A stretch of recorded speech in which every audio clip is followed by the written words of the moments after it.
On commence. 3, 2, 1. Mesdames et messieurs, bonsoir. Mbote naba o nyoso bakolanda biso na rediffusion, c'est-à-dire émission koleka na butu pe koleka na tongo na ba TV na biso, Kanaki télévision na Canal Congo télévision CCTV lelo oyo toye kosolana bino na oyo etali masolo ya mboka. Masolo ya mboka ezali pe actualité na oyo ezali koleka na niveau ya parlement na biso na République démocratique du Congo. Na isu bozali koyeba que na mikoeleki moko ya ba honorable ya République démocratique du Congo, honorable Daniel Mbao oyo toya calamité asalaki likanisi moko proposition de loi tokosona. Mesdames et messieurs, encore une fois bonsoir. Na pokwa lelo tozali koyamba honorable Daniel Mbao Sukisa yazali professeur na université à Kinshasa, azali sous rapporteur na commission PAJ na niveau Assemblée nationale, azali sous avocat na bureau na barreau ya Kinshasa pe azali moto na Nzambe homme de l'église ami pesa na kono na ye tokosona o etali actualité ya mboka. Mais masolo ya lelo à part honorable Daniel Mbao o bozali komona nabili na oti ko présenter na kozala nga bokote nazali pe na confrère na nga ya Canal Congo télévision Doudou Montiri na ye tokomeka ko réfléchir elongo na ba mama na ba papa o baye kotala biso ebele toyoka mituna ba crainte na bango par rapport ya makanisi oyo honorable Daniel Mbao a pesi azali ko proposer na oyo etali ba réforme na niveau ya mboka na biso na makambo ebele ebele. Honorable la qualité présenter l'équipe malamu mbote d'abord. Ouais, mbote mwana mboka Mario Ambongo. Ndeko Doudou Montiri.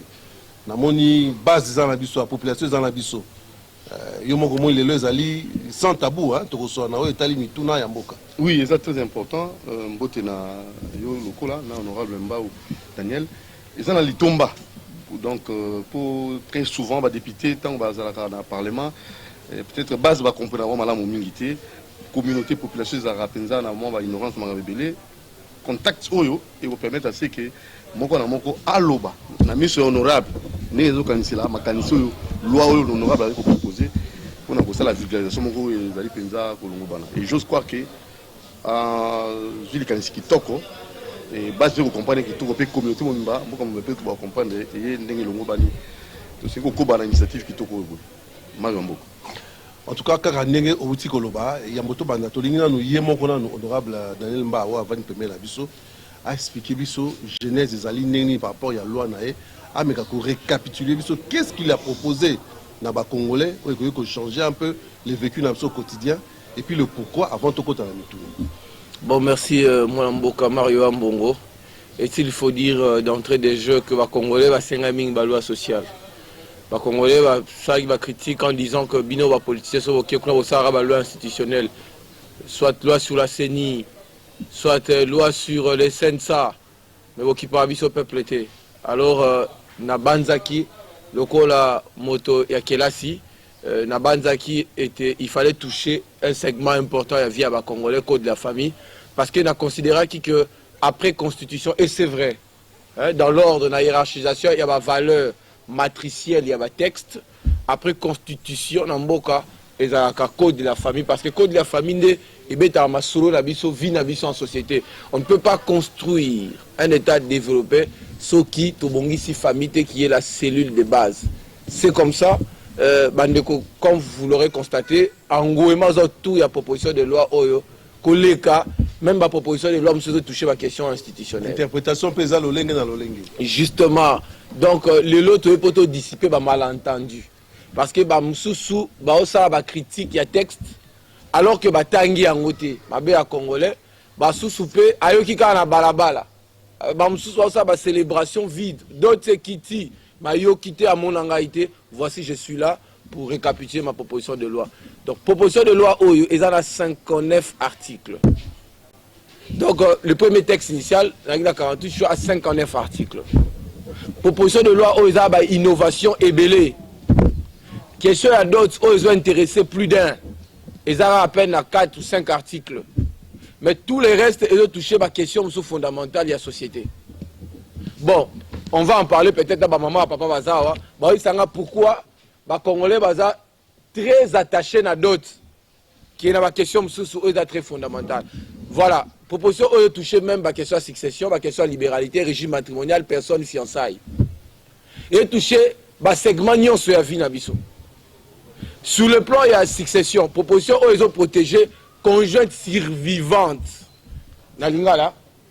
Mama oyo, to tata oyo, akufeli. Molongani. Biloko etikali ba okabola ndenge nini. Lopango eza be moko. Mobeko lobi mopango wana fo batiki ya conjointe survivante na bana. Mais le komo ka moto alongwe masimanimba. Aye kisasa. To alongwe nganda jika. Aye kisasa aye kobotola.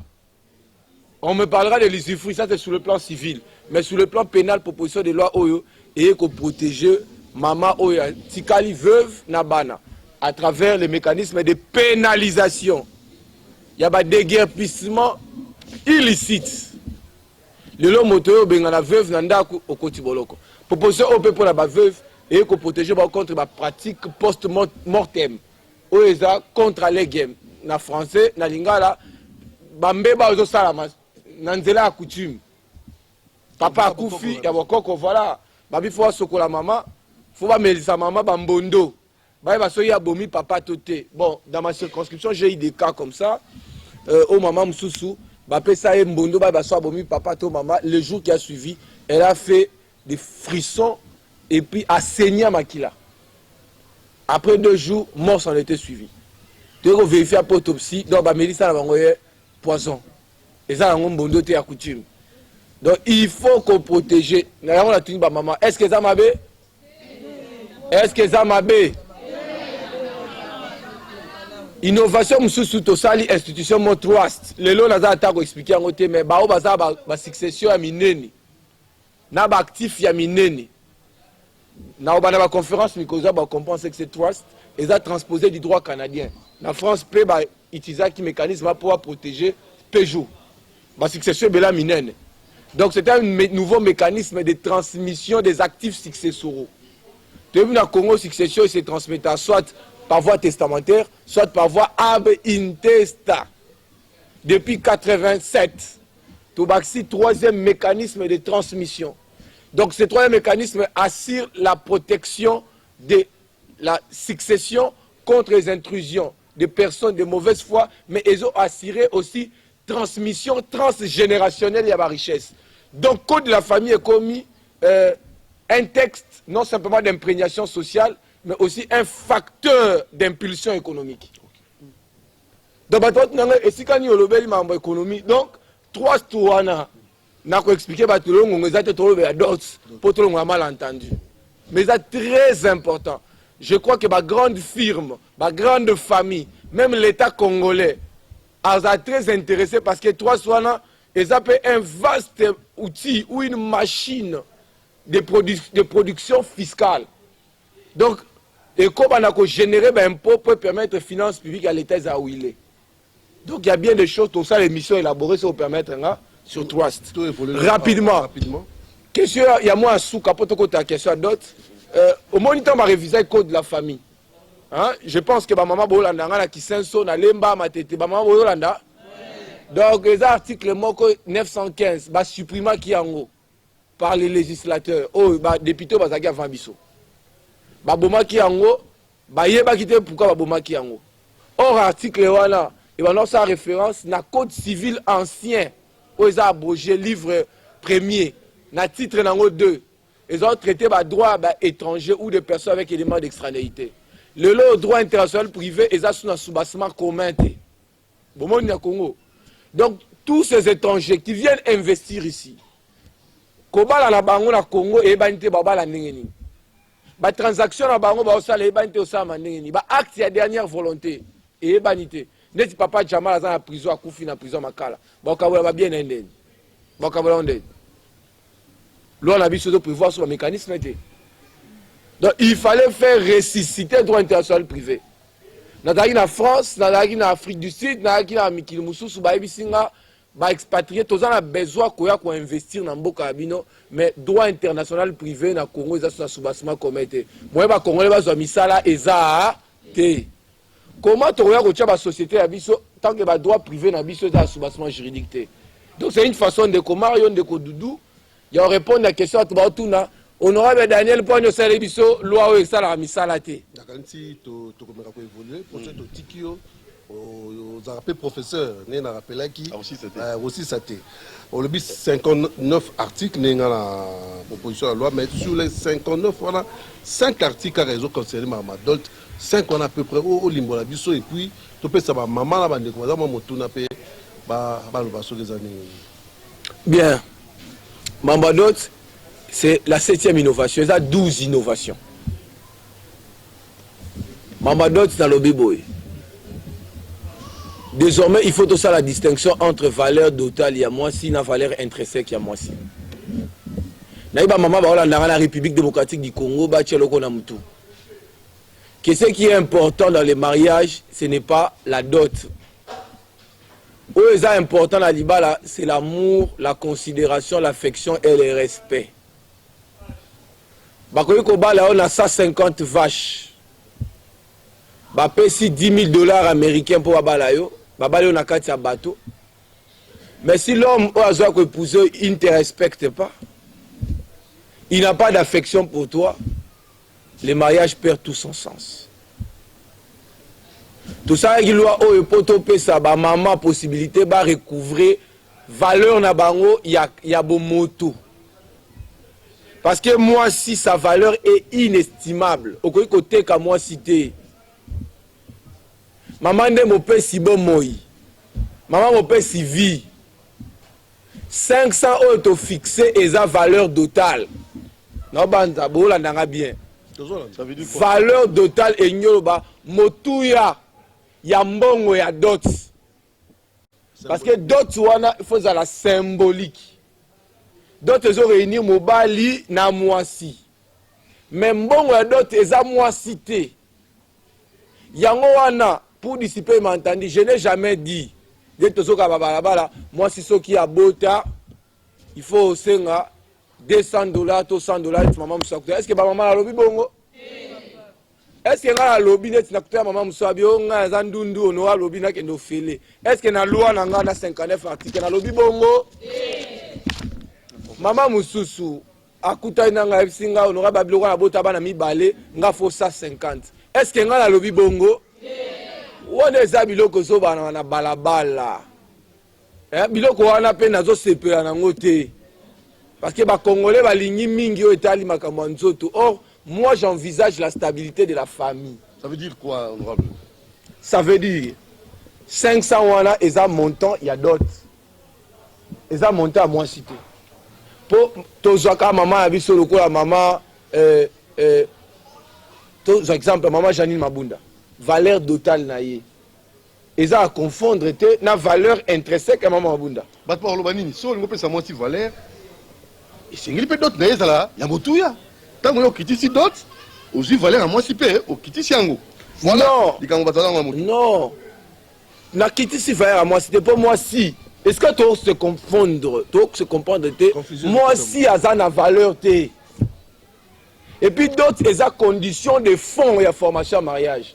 Autant consentement, capacité, la condition de forme. Au moins, il y a des conditions. Au réunir d'autres, au réunir consentement, il faut qu'il y ait des personnes basées à la capacité. La dot n'est pas la femme. La dot n'est pas le mariage. Mais c'est une condition essentielle de la formation en mariage.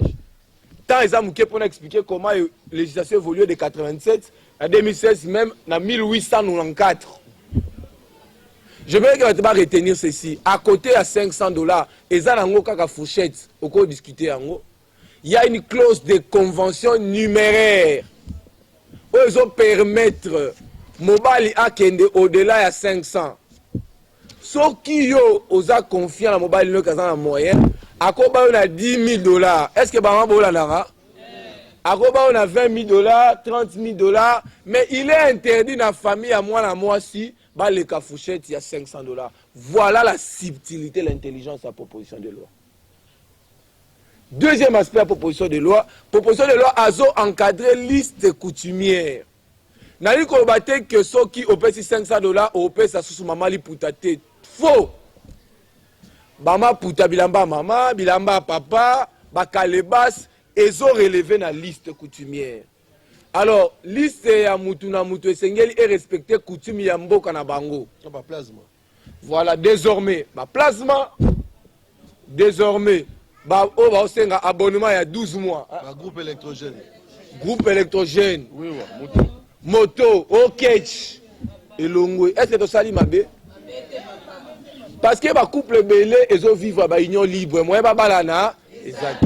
Parce que pour après ça, bambongo wana motu ya ma kasi baza bana makoki. Yango wana la joie qui dénombrement. En fait, statistique, il y a ONG ou PCNA babi qui chasse à kaka. Il y a plus de 573 ménages en union libre. La capitale. La capitale. 573. 1500. Oui, il y a des millions de personnes dans Botami. Motif excessivité à d'autres. Là où ils ont facilité légale, ils ont offrir aux jeunes en âge nibile et pas n'importe lesquels. Les jeunes au Loxo qui au bas là, non. Des jeunes responsables. Donc nous encadrons, je vais atterrir là pour battre sans parole, la liste coutumière aux Amouluba, Senga le roi Balouba, Senga le roi na Bajilaka Sanga Sengara, Senga le roi là, ya monnaie du tout basengaka ko senga le roi bataba nundu te mutaba nundu ko imiter pe muswahili te mutu na liste, c'est ce qui fait que na loi na prévoir article moko lobi que après promulgation un mois après les ministres ayant les affaires coutumières dans ces attributions à réunir ba chef coutumier nyonso ba déterminer ba liste ba bien ba dot o ya coutume na coutume donc on ça carnet moi amener to bien carnet total soko nyoba la moisi ba pesio liste aucun non pas officier d'état civil officier fongo liaza mukwesu atali pa bakwesu musuku pa basuku basenga nini afongoli soki bamoni ba bien eux koti na kati ça dit osenga boîte alors que yoza musuku ba supprimer yango. Est-ce que ça mabe? Parce que na mboka bisonga ndeti mboka nga so pesi bangui oto bengi misombi na mbinda batombe oto bengi kalebasi ya masanga aux moisi donc comme pas même na $50. Mais pourquoi les lots d'autres est commis mutazu nyongo azolinga balisa mwana pa ke kofuta bato ba créer ba boutique pour Nicolas Banabasi, alors que la femme a une valeur supérieure à la dot. Voilà un peu pour l'essentiel ce que je tenais à porter à votre connaissance, tout en mentionnant le fait que même célébration à mariage tout fixé. Dès que vous avez c'est que c'est un bateau, location à Kitty, bouteille à whisky, bouteille et sili. Donc, frais à célébration 50 000 francs congolais dans la ville, dans la mboka 25 000 francs congolais. Mabé? Je pense que c'est ça l'essentiel. La racine de Romotif, la question sur la motive, la question sur la maman. Voilà. Très bien. Merci. Alors, nakanisi to essayer koti to ke malembe na limema nyoso to kozwa ba mama mi balé awa ape to kozwa bandegu balé to bana mbongo au telemi au pesi komona yo au se présenter pesa question moko simple hein tuna motuna kimia la simplicité nyoso et pas honorable na o etali makamba masolo o ya beti awa ko beta masolo o biso to zo beta awa te beta masolo o biso to beta awa po to yepo na yango nani na kantia ko banda ko to mama ni papa maman papa mo atemni papa o hotel mo pesi komona yo on peut savoir mon ngongo. Merci papa na parole. Comment on dit, on l'a payé chapeau. Pour bande roming ba autant na mokili mobile.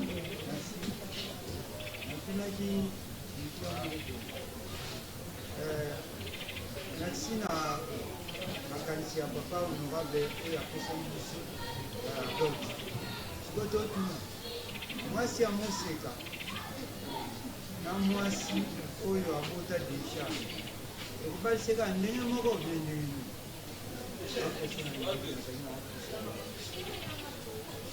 Honorable, merci. Loi et ça la discrimination. Marambo tali qui mo sekato qui mo sekate ou les a intimité à bateau.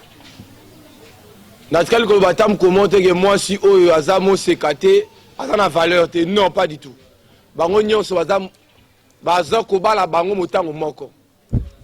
Ce qui doit nous comparer moi c'est à mon sekana ou à mon sekate, c'est comme si tu dois confondre valeur totale et moi c'est une valeur intrinsèque à moi aussi. Musu pas cause à ça bota ba la misatu mais mayele ya kosakanate et puis aleki moi c'est à mon seka. À quoi rapporter plus de ménage que les camois sans amoseka. Donc ça, c'est l'intimité des gens. Proposition de loi nanga continue makamboate. Voilà un peu ma réponse par rapport à cette question. Namoni papa azala motuna otuna. Oh pe ça peut combo. Ngai combo nanga edo kakwaku. Okona ngeza. Alingani na mwana mwasi. Nanga nakosa na bana. Mais famille exige nga kaka. Na lolenge mbeko zo senga te. Ko ngai na salani. Très bien. État de droit, chef de l'État Loba, c'est un état d'esprit. Ce qui moutoua sengi na lolenge lo ezo senga te. Il faut dénoncer l'État quoi qu'on récupérer au alikolo. C'est-à-dire que famille ko le ka 500 te ya sengi 2500. L'État, il faut récupérer 2000 wana achango na compte ya trésor public. Soki banoko bazwa mbongo bakimaki bakenda Kalemi. O bakimaki bakenda ki Gungu. To bakimaki bakenda Madimba. Na Mbatakiela. Bakozonga bazongisa mbongo wana. Parce que droit pe eza na fonction ya régulation sociale. Tozo réguler ba déviation nyonso. Loi epesi possibilité que mobali akende likolo, mais epesi ndingisa te na papa ya mwasi a imposé montant koleka o loi che, parce que après libala il y a une vie. Tu ne peux pas faire épouser ta fille et paupériser ton gendre. Les lois sont avocats, sont qui a des tribunaux, tu remarqueras que les tribunaux sont congestionnés par des dossiers relatifs, il y a des divorces, des conflits parcellaires. Pourquoi? Parce que Batuming Babala qui n'a précipitation et puis il y a des difficultés à cause de la stress et simbité Bakabwani. Papa oye bate que montant senga qui est belé, ne peut pas la difficulté ba démarrer vie. Et puis à Wabouti moi la zone na zeminandaku, ton abana mi balé et bota divorce.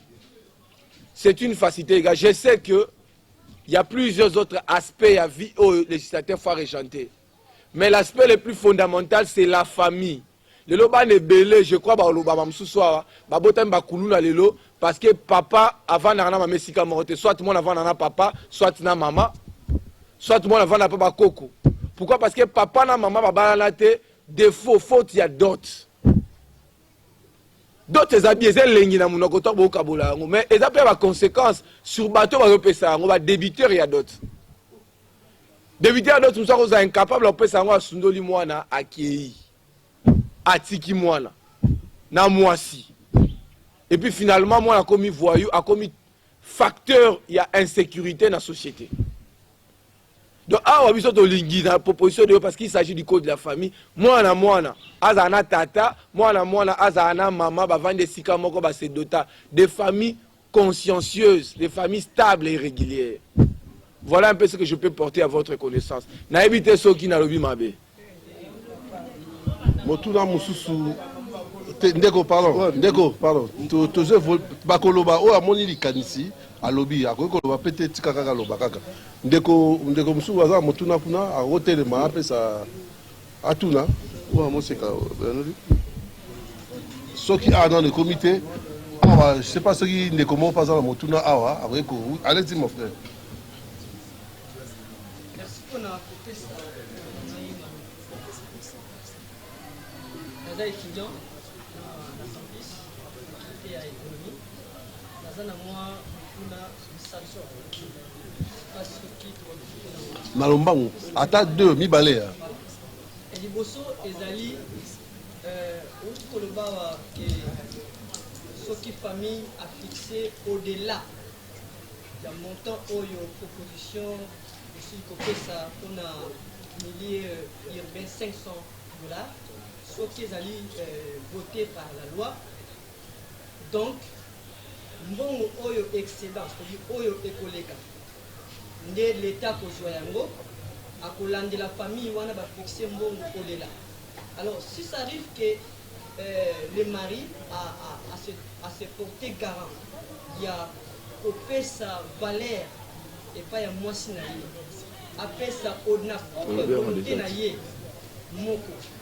C'est-à-dire famille à moi si est fixé sexe comme loi et lobby. Est-ce que on va appeler au-delà, par exemple $1000.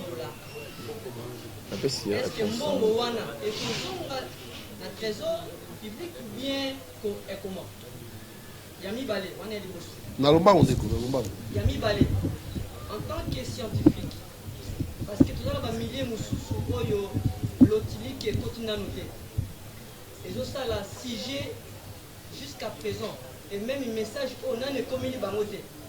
Est-ce que le mécanisme est au sali était pour être des milliers de gens l'otili qui ont un message avant que l'État a adopté on a vu ça parce que la kini a sur place mais ils ont posé toujours un problème et puis ils ont débat du jour alors ils ont compris alors que ça mais alors milliers de mécanisme ni nous ça la pour être bazua message wana ils ont concerné non seulement les milliers urbains mais aussi les milliers ruraux. Rapidement, Dora. Bien rapidement, la moni, peut-être au landing à les qui n'a insisté la clause y a convention numéraire. Est-ce que Batoro Bandéana a ngoté convention numéraire?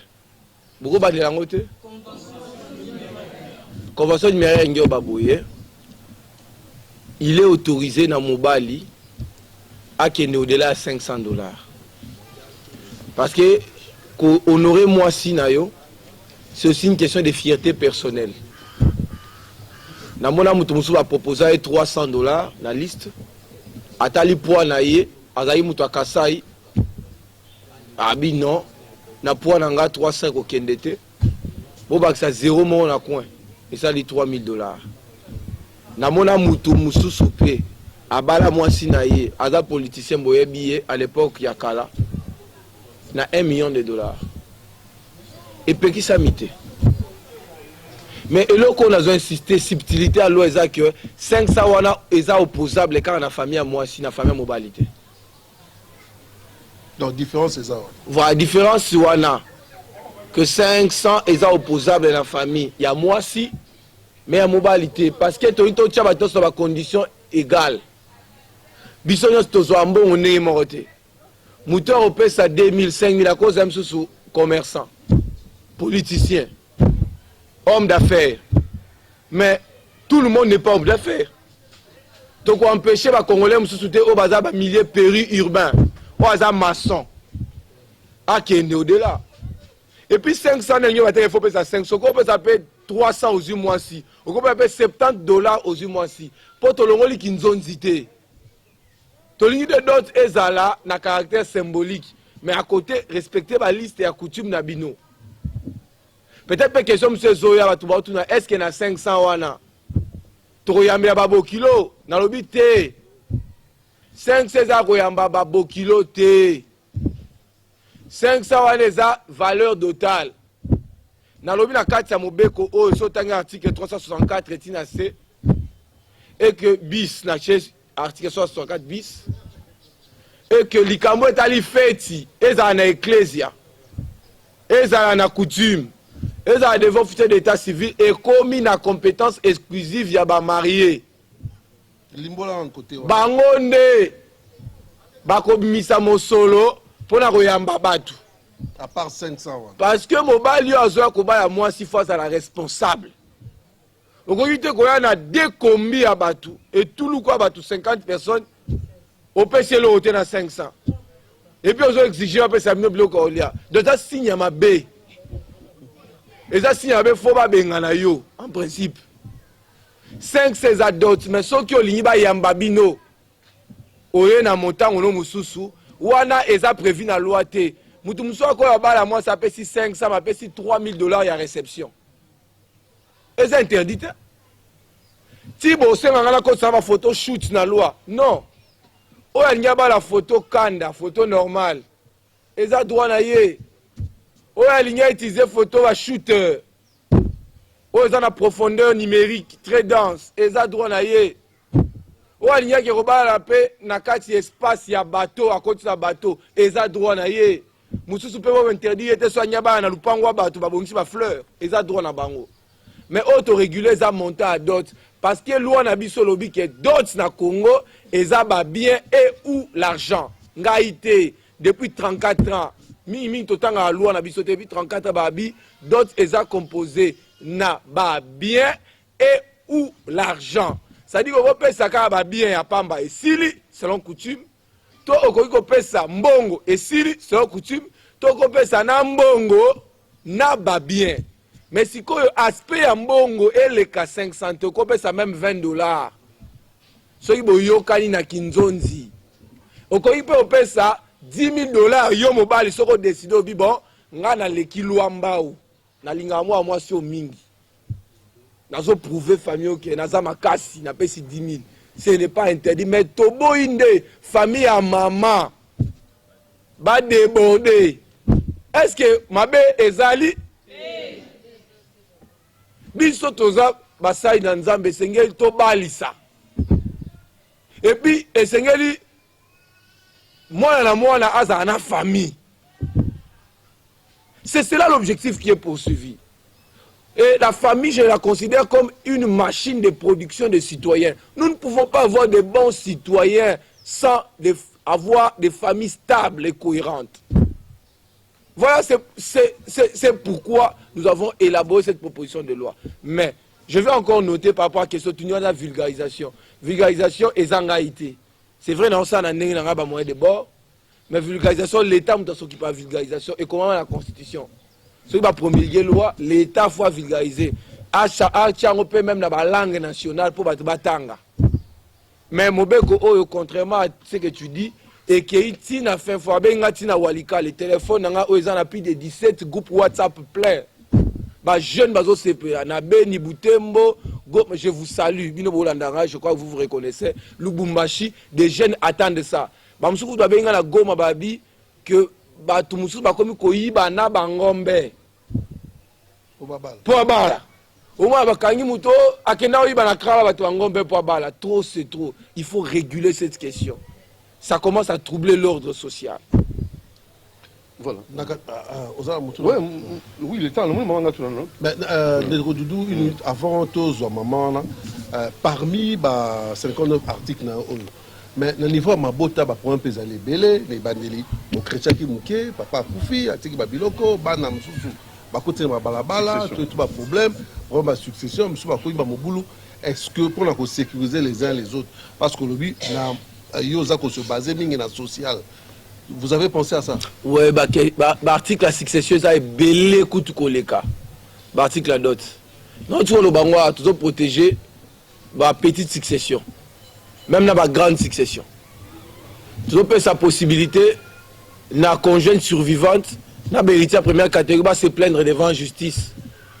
Ou par le fait de la dénonciation, la justice a se saisir sur la bengani maman veuve, nandaku, mabe wapi. Et puis, tu même plus loin, tu peux même dans le domaine de la succession, tu peux même dans le domaine de la fixation à résidence. C'est-à-dire? Tu peux aussi même, maman, possibilité, de fixer résidence. Si maman zo sala esika moko bazana mbongo ebele koleka papa zo ebele et sengeli pe aza na droit ya fixer résidence parce que la résidence se fixe dans l'intérêt supérieur des enfants et non parce que papa alingi pour papa ko zala la na yas na moya couple msusu bavandi na otanga communauté quartier te bazo louer chambre moko salon papa alingi bavanda na condition na alors que maman zu musala na société moro bancaire ba affecté na agence ya ville maman proposé pas comme attendre musala ba vana ta na lingwala bana batanga ta na boboto non papa lingi bana ba vanda kaka kuna sika ba vandi batanga kaka na complexe scolaire papa binzembo nzembo na condition po ye aza enseignant na école wana atangisaka kuna. Entre temps, Moussala, maman, va offrir maman $5,000. Taux d'intérêt supérieur à Bana. Maman, il faut fixer résidence. Il y a une innovation, il y a une innovation. Bakam sous maman, par exemple, CCTV va créer succursale à Paris. Botindi bangon à Paris. Ake na famille na e. Papa boy qui te tient à mobile to fanara na king. Or, bana faut attendre la condition bien. Donc, loi est un avantage mingi pour la base même dans le domaine de la fiançailles. et puis ils ont fait sa stabilité dans le couple, promotion dans le mariage et puis dans la valeur. Voilà, honorable, on a évité promotion, stabilité dans le couple. Mais il y a un problème. La famille, on a comme ça, on a bâti le marchandise. On a bâti 10. Loi, il y a ce monde bien été. Honorable Daniel Mbao. Est-ce qu'il y a moyen? On a 59 innovations, non, 12 innovations, 59 lois au Sali. Article, excusez-moi. Il n'y a pas au moins tenu ce fan du Kakana. Kozanga ya peuple congolais. Pauvreté dans la mboka na biso. Nde lukinyo so makambo, luki makambo nyo so to fan de yao. Est-ce que na 59 wana, ezana eloko moko te article moko te ozali ko sunga congolais. Abo ça na makambo ya ko comme ça bana na bango bâti le marchandise. Très bien, une très belle question. Na otua loba aoa na pesa ki deux éléments. Na domaine la succession loba lagi trois astes. Les mécanismes mon a joué droit canadien et protéger la succession à minene contre ba intrusion. Et puis la succession minene sotali bien et zana ba misala o ekrea. Au moins là monsieur Doudou Montiri patron par exemple, il y a société telle. Société, on est dans 300, 400 emplois. Mais si M. Doudou a Koufi, qui société, Koufi, Banabakabo, Ibilo, la famille et Panzani. Tous ces 400 personnes vont travailler dans le social à Namaye ou il y a créé 3, on a expliqué en Mikoloya. Comment vous pouvez rentabiliser les actifs successoraux? Vous pouvez si on a une société fiduciaire. Et que va successible, va retirer les bénéfices. Alors, 3, c'est des machines même fiscales, on a expliqué comment ça budget à l'État pour la population se retrouver. Vous comprenez? Très bien. Donc, il y a 3 sous au Canada, aux États-Unis, en France, un trust, ils ont géré un revenu important à 14 milliards de dollars. Mais l'État a dit que autant de pourcentage dans la fiscalité. Déjà dans le budget de l'État, moi, 3 soit affectant dans la création de l'école, il y a des emplois, il y a des hôpitaux. Donc, ce sont des choses, des innovations. On va amener la réflexion. Deuxième aspect social, droit international privé. Tu crées un aspect pour protéger les droits des étrangers qui investir. Parce que l'investissement à Congo est comme un casse-tête. Bamsou la mkatongo be expulsé. Ba droit privé la garantie alors que tu es actif na Congo. Ce qui fait que les investisseurs qui ont des capitaux de millions pour créer misala pour ba jeune ba tonia ba mama o. Moyen ba ya exacté. Loi oyo et ko sophistiqué droit international privé et ko fait ressusciter en haut. Donc sur le plan économique, les Congolais ce qui loi a appliqué et que les investisseurs est belé dans le secteur secteur minier, secteur nutritionnel, tous les secteurs possibles et que les droits sont garantis. Donc même aussi quand on a dévoilé sur Nenitoko que gérer les actifs dans les capitaux étrangers dans l'intérêt des Congolais. Donc, on dit 3, donc c'est deux grandes machines de production économique. Non. Code de la famille, il ne faut pas attacher à la question sociale dans la famille. Il faut pas la question économique. Mais malheureusement, des bases qui sont la question. Il y a 3 années. Mécanisme, il y a transmission du patrimoine successoral. Société fiduciaire Moro X, Mario, et une société actif. Il y a 20 millions de dollars. Il y a Moutoumon qui a travaillé pendant 50 ans. À charge pour Mario, a fructifié, on a signé un contrat, par exemple, comme il s'en a 90 millions. Na bénéfice, il y a des héritiers. Pour bateau, mboka pour bien, ta vie de l'eau exate. Bilo c'est comment il y a Mario. Or en réalité, Mario n'a pas signé un contrat. Il y a protection. Contrat, on a signé un bénéfice, il y a un succès. C'est moi qui est quota exate. Mais ça c'est trop fort ça. Comment ça? na sima convention wana bayoka na Mario lokola na pesi ndako ya ma campagne na pesi ndako ya Nsele na pesi ndako ya Lemba yo okolekisa 6 mois okosombe ya bana nga même lupangu na limité. Ça c'est dans la loi. Non, la loi non. Na limité. Sikoyo papa Kinzola Ngongi autaki mboka akozwa biloko akutani na Mario qui est un trust, une société de fiducie. Ça peut être aussi un cabinet d'avocats. Mais tu as la condition, c'est pas n'importe quel cabinet d'avocats. Ce qu'on a écouté dans cabinet d'avocats, dans la société fiduciaire, on a un sengu kudibende. Moya zwata egui ezate. Donc ils ont protégé ma famille, ma bana et puis bana wana msu bako zape capable été. Bazo 20 millions ba fructifier yango. Pour bana bakomara chaque jour, oh, nous sortons de l'indivision. Licitation. La licitation ça veut dire quoi? Bozana ba bien patrimoine à 20 millions de dollars. Mais ça teti moko. Aline autant atalika bo kabola. Ils ont empêché bano balinga bi kabola. Et puis ça peut ils ont facilité bango même l'inconscience na ba koko bano akobota ba bénéficier. Donc ils ont qui de génération en génération. Est-ce que les Kambabo na Congo c'est salama? Pourquoi tu as la dot? Ici, honorable, tu peux voler rapidement pour mon petit question militaire.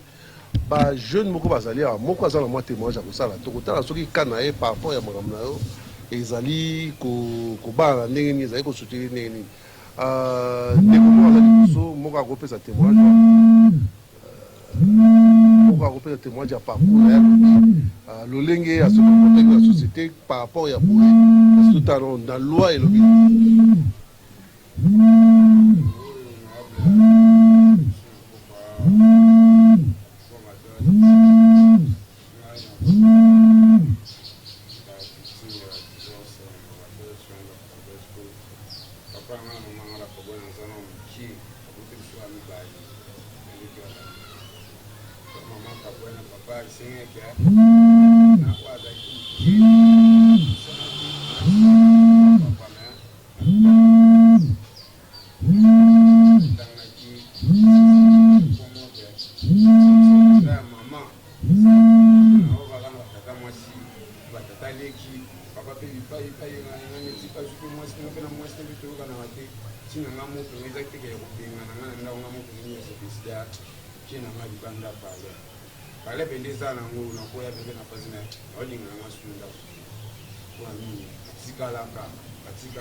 ça peut sera dot.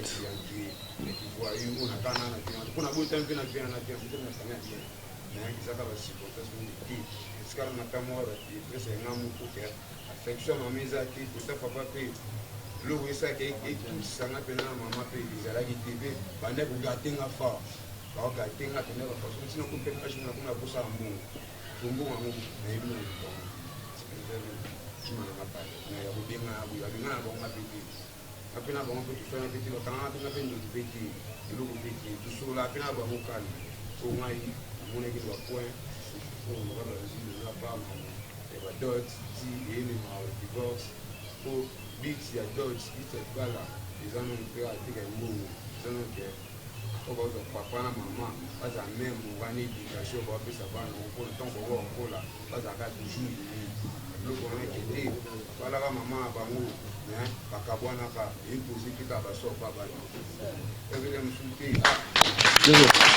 merci la courage. Hein. Merci beaucoup. Rapidement, honorable Oti Rolanda. Merci de témoignage. On a réalisé les cas de découper belé na kata mboka oyo. Nous allons moko ya. On a relevé KO parce qu'ils avaient KO nous encadré comme député national.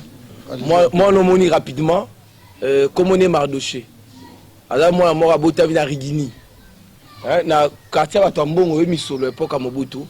Mais problème il y a aspect moi relevé tout à l'heure problème papa maman Zaki papa zora maman mais appelle ça dot té. Ba kaboni batiki ba mi balé. Moi na zalo ba français moi na ba mukiazo ba français autant à la Sacré-Cœur. Mais le moi na longo Rigini a commis chef ya bakuluna ya malolo. A côté prison ba lebele. Ba moi belé lelo assassin.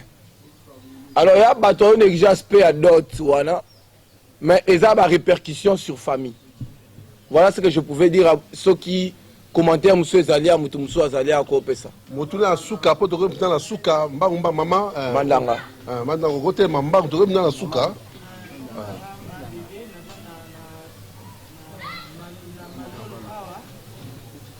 Merci, honorable pour la parole. Et là, on a la place moi là, à qui on l'a osé, ailleurs il y a encore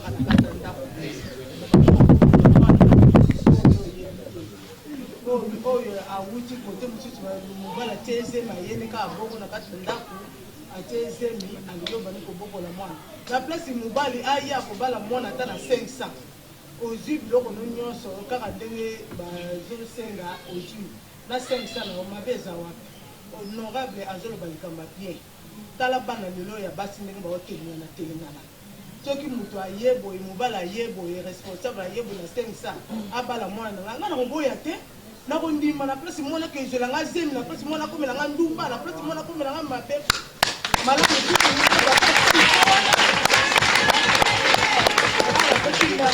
honorable konza likanisi ya bimisi en tout cas eza bien nzambe apambola ye akende Wana ezalaki plus mama accompagné mutasuka awa mbangba mutasuka mutasuka papa solobaki wapi ya telema mandanga otelema mutasuka rapidement oleka liboso tout ça moi liboso ndeko za mamba mpo tozokima nana tuna yo na ndeko na ngai lelo tozobeta masolo ya badot o ndeko toyoka est ce que etushaki yo mpo lelo okoma kuluna to okoma na nzelo bazoloba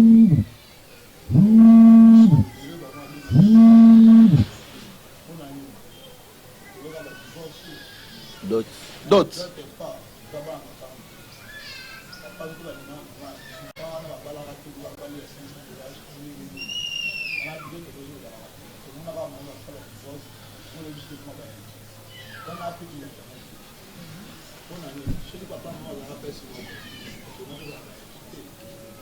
Donc likanisi na faut dot oyo esalama ndenge bazosenga mpona dot soki ezalaki ya mosusu badivorce mpe ngai ozala te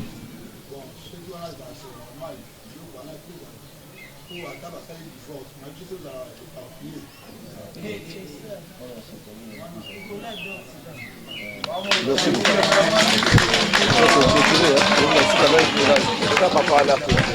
Papa, allez-y. Allez-y, n'allons pas mingi.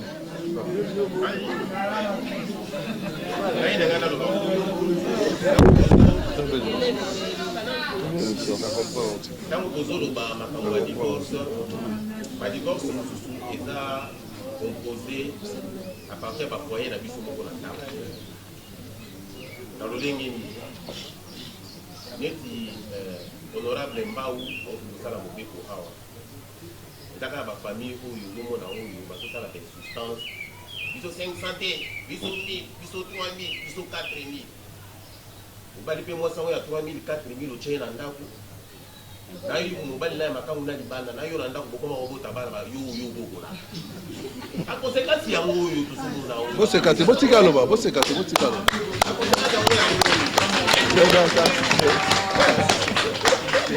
yo boti mwana zo elongi ya koko donc bref tolanda mobeko oyo edimi oyo honorable mbau atie na nzela okomona te na bafamille tozala ini olibala mpe esilaka te soki mwasi azwi problème kaka yo mokobala mwana mwasi wana bosi bazobenga nano yo oyebiki kuna akotosa nano libota donc bref toyeba korespecte mobeko oyo bango batali kozango na basens contraire bazango na basens normal donc d'autres ezali lokola neti symbolique eza symbolique eza d'une manière ekitisi mwasi te kokitisa mwasi te neti mokonzi auti oloba place wana alobi bien ke soki omoni koza na possibilité na yo même soki obala na 20 millions de dollars ezodépendre yo ezodépendre na yo mais 500 dollars yango nde oyo l'état alobi donc bref na suki wana wana ezalaki précision Maman, rapidement. Ndeko Moroso, ko sa maman nga tout na pe que ça.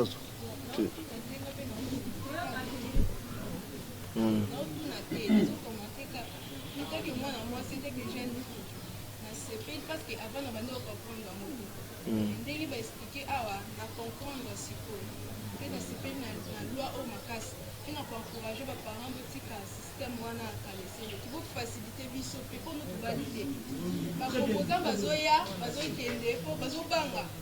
Ba famille mususu ba yebi ba ganzi ya bazaka wana mobota ka wana ba ko sentir bango et puis ezokende ka bongo de génération. Loi au eza malamu.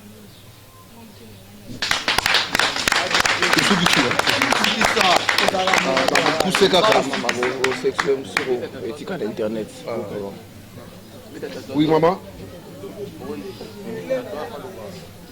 Ah. Chichi. Ah.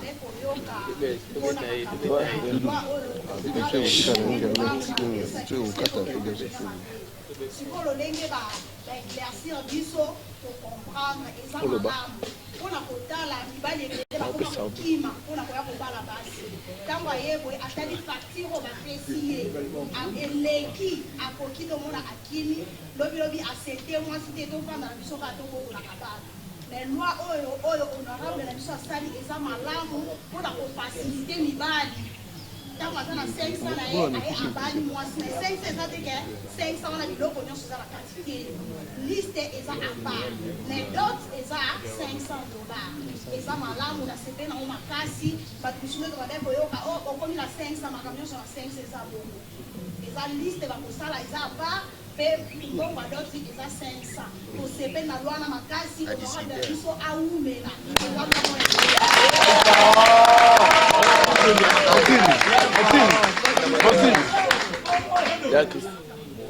Fais ça, papa. Papa Chichi. T'en fais pas. Nous sommes contre l'internet. Parce que nous sommes contre l'internet. Bon, on a le soutenir, on va commenter. Moi, la loi, ils ont bien, mais ils ont fait cher. On a pas $500. Ma pesa ka elem. Ko pesa même à tête là. C'est symbole. Dans le village. Mais tandis que bon ba c'est zaka mingi 500. Même tant on a balaki na bunga na kero pesa $500. Hein? Iloko kaka ya elembo. Parce que na bon te. On a na kisasa c'est amour pourquoi puisque au mariage, au boulot ba bâtiment. C'est pourquoi moi ni ba na esprit au senga ba bon. Mais normalement loi c'est correct.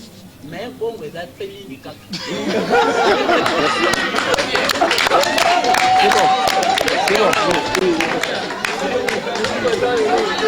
contre, avec Internet, même pour la campagne,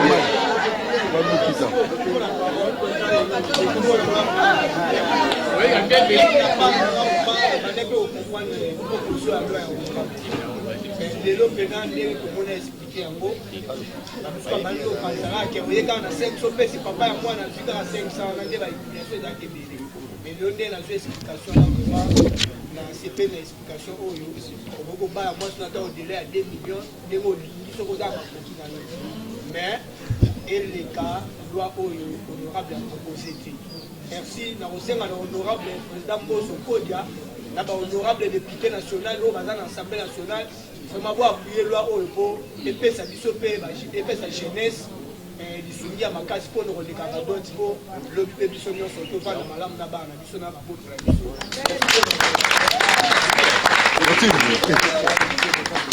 bon nakanisi kaka nde touti koloba tozalaki na honorable Daniel Mbau ye azali professeur de droit à l'université Mikine azali sous rapporteur na commission PAJ na assemblée nationale azali sous avocat na barreau ya Kinshasa pe sous azali homme de Dieu toyaki awa na oyo etali masolo ya baproposition ya loi na ekala mingi te kozala débattu na niveau ya assemblée nationale mituna topesi bino ka échantillon na kati échantillon ezali mituna ya moko na moko oyo atikali na ndako azali kotuna par rapport ya baincompréhension oyo ezali ya ba 59 article oyo mpe mingi 5 article ezali plus basé na mamadot tomeki tozwa mwa baide ya moko na moko totuna bino moko boyoki réponse na ye na baprécision apesi nakanisi mingi ezalika pour avantage à population. Il y a peut-être ceux qui doivent monter aux non bon en fait tout merci merci na honorable disponibilité na ye na ndenge pe base communauté ngaki eyoka nino loi sur la loi sur la dot. Alors non, c'est le code de la famille. Le code de la famille. Tant moune na loi boy. Tous les témoignages à Banam va divorcer hein, voilà. Alors moune la loi na makambo talipé ko garantir ba héritier, succession et tout ça dans le cambotali économie hein. Économie paye. Triste. Donc on dit mon seul Rokota to zali ko senga na honorable a continuer vulgarisation parce que ignorance des osalaki. Ba incompréhension bota. Mo na ngolo roi neti ils ont tina moroti. Alors que on est dans tina. Merci beaucoup honorable. Allez. Lilo Basuka. Bon, le Basuka, merci mingi na tambo pesinga na expliquer à compatriotes pertinence il y a proposition de loi oyo. Na osera à compatriotes une seule chose. Batanga loi oyo. Batanga yango va comprendre que depuis législature et banda en termes il y a ba innovation. Cette loi est parmi les bonnes lois sociales. Et puis na ko interpeller la population ba ça la très attention. Quand un professeur d'université, humblement, et aussi pasteur, a eu un texte de loi, alors que Yemoko Azali, spécialiste à la correction et à la texte de loi,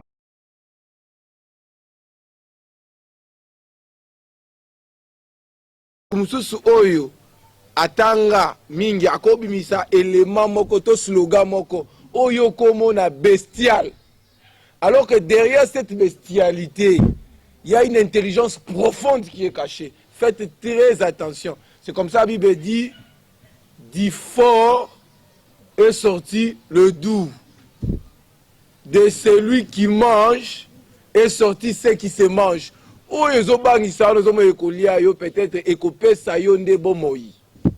Cette proposition de loi a la vie. Parce qu'elle régente tous les segments de nos vies. Que le Dieu du ciel ouvre nos intelligences pour que nous comprenions que ce texte de loi inaugure une nouvelle heure. Je vous remercie. Merci. Voilà, merci à la secrétaire et de l'Indivision, monde entier, même dans Internet, tout ça qui était ngai, tout le monde Syrie, dans des relations Mario, dans honorable, dans la population Mumba et communauté Mumba et base Mumba, ouais, ma casse, il va là très prochainement peut-être dans la province pour à tourner il y a la province pour vulgariser loi oyo bozwango lokola loi oyo ezali ko pesa solution à problème na biso na mboka famate famille ezali cellule de base ceux qui ont fragilisé mboka keneli bosote ciao